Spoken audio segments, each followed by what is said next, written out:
Best quotes from book Atomic Habits, an easy and proven way to build good habits and break bad ones, written by James Clear. Every action you take is a vote for the type of person you wish to become. No single instance will transform your beliefs, but as the votes build up, so does the evidence of your new identity. You do not rise to the level of your goals. You fall to the level of your systems. You should be far more concerned with your current trajectory than with your current results. Goals are good for setting a direction, but systems are best for making progress. Habits are the compound interest of self-improvement. All big things come from small beginnings. The seed of every habit is a single, tiny decision. But as that decision is repeated, a habit sprouts and grows stronger. Roots entrench themselves and branches grow. The task of breaking a bad habit is like uprooting a powerful oak within us. And the task of building a good habit is like cultivating a delicate flower one day at a time. When nothing seems to help, I go and look at a stonecutter hammering away at his rock, perhaps 100 times without as much as a crack showing in it. Yet at the 101st blow it will split in two, and I know it was not that last blow that did it, but all that had gone before. Every action you take is a vote for the type of person you wish to become. Success is the product of daily habits, not once-in-a-lifetime transformations. When you can't win by being better, you can win by being different. You don't have to be the victim of your environment. You can also be the architect of it. If you want better results, then forget about setting goals. Focus on your system instead. The ultimate form of intrinsic motivation is when a habit becomes part of your identity. It's one thing to say I'm the type of person who wants this. It's something very different to say I'm the type of person who is this. When scientists analyze people who appear to have tremendous self-control, it turns out those individuals aren't all that different from those who are struggling. Instead, disciplined people are better at structuring their lives in a way that does not require heroic willpower and self-control. In other words, they spend less time in tempting situations.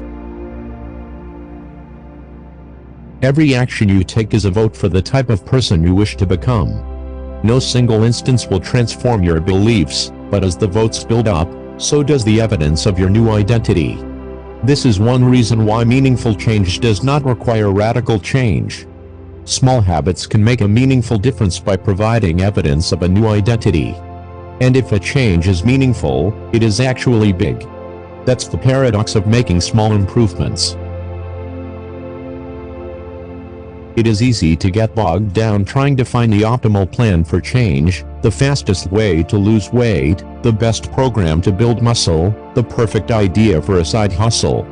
We are so focused on figuring out the best approach that we never get around to taking action. As Voltaire once wrote, the best is the enemy of the good. The only way to become excellent is to be endlessly fascinated by doing the same thing over and over. You have to fall in love with boredom.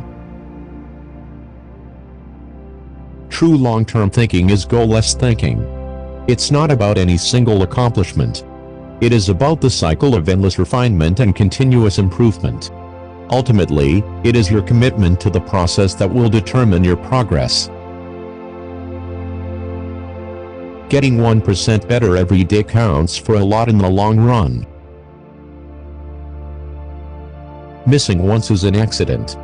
Missing twice is the start of a new habit. This is a distinguishing feature between winners and losers. Anyone can have a bad performance, a bad workout, or a bad day at work. But when successful people fail, they rebound quickly. The breaking of a habit doesn't matter if the reclaiming of it is fast.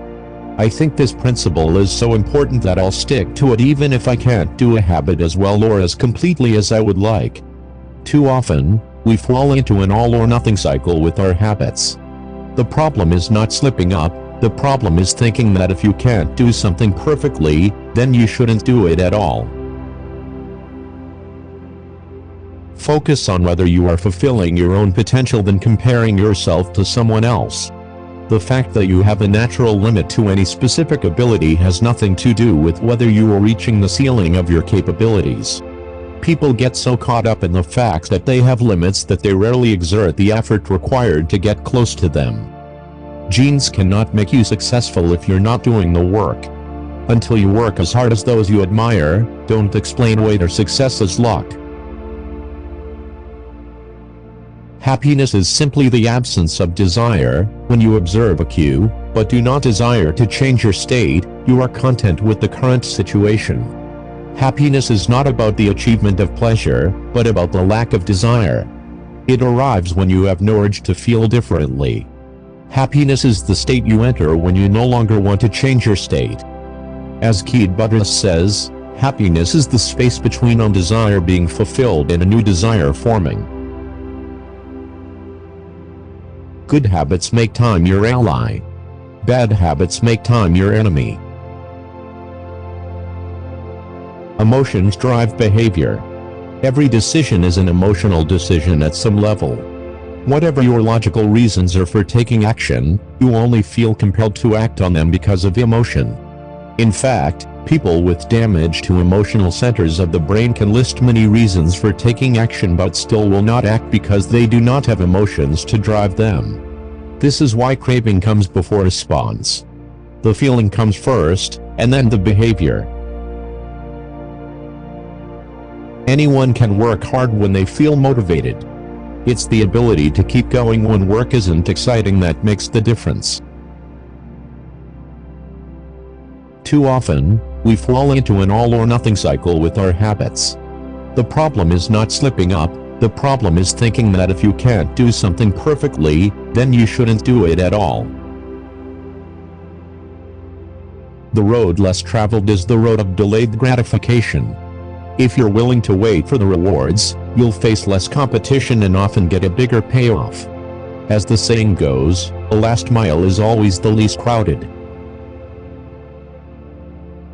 Every habit produces multiple outcomes across time. Unfortunately, these outcomes are often misaligned.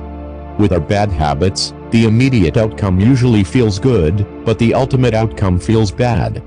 With good habits, it is the reverse. The immediate outcome is unenjoyable, but the ultimate outcome feels good.